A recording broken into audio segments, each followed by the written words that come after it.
Thank you for joining me for this video. We're going to do some frequently asked questions about the travel advisory in New York State. This travel advisory has been going on for almost a month now, and it is, certainly of huge concern to all of our clients and to pretty much anybody who lives in New York State and anybody who is planning on visiting New York State. So I'm hoping that this video I can clarify, what's going on, what is happening, and what you have to do if you're coming into New York or leaving New York. Okay, so I've put on the screen a list of states that the travel advisory applies to as of today, which is July 21st. It now applies to 31 states. This is, it's a wide swath of states, but when you take a look at this and then you picture a map of the United States in your mind, it's the Southeast, it's the South, it's the West. Now we're creeping up into the Midwest. We're getting very close to the Northeast, where Maryland was added and Delaware was re-added to the list. So we're at 31 states, and this is subject to change. But one thing you want to remember, right, is this travel advisory is updated weekly. It's not updated daily, it's updated weekly, and it's updated every Tuesday, okay? The governor of New York and the governors of New Jersey and Connecticut, who we're all doing this travel advisory together, they update this list of states every Tuesday.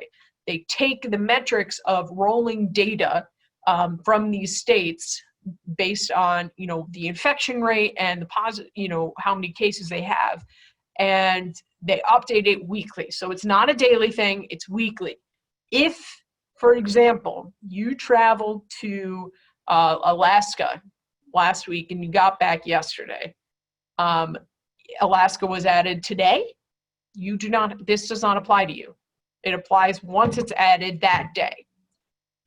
So that is something to remember, and keep your eye out for that. The place to go for updates on this is the New York State Department of Health website.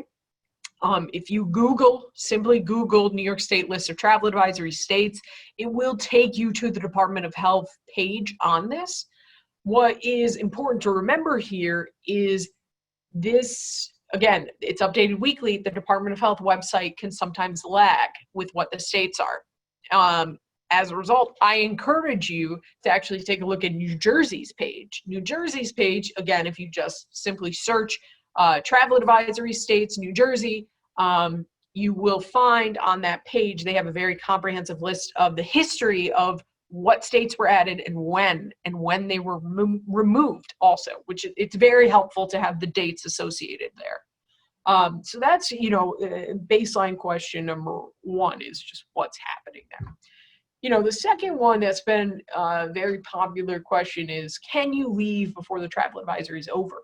And this is a little bit of an iffy question.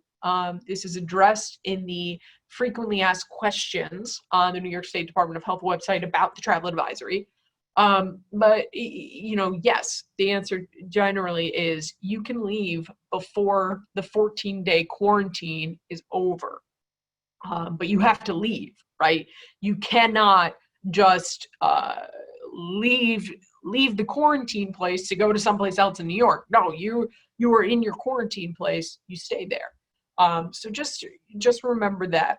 And, finally, remember that it's going to be, we're seeing this increase in lots of other states, 40 states right now.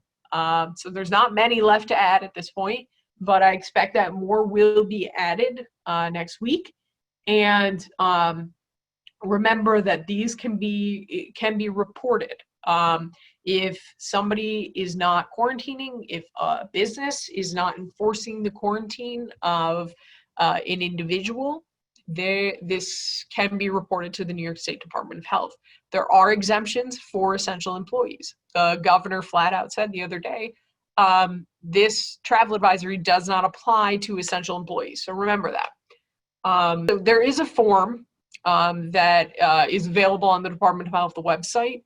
This form is given now to every traveler coming into New York State through airports. But if you travel to New York State and you're not going through an airport, so you're, coming in via car, or an a train or a bus or whatever, you're walking into New York State from one of these states, you need to fill out this form. And it goes to the Department of Health, and you can be reported if you have not filled out this form.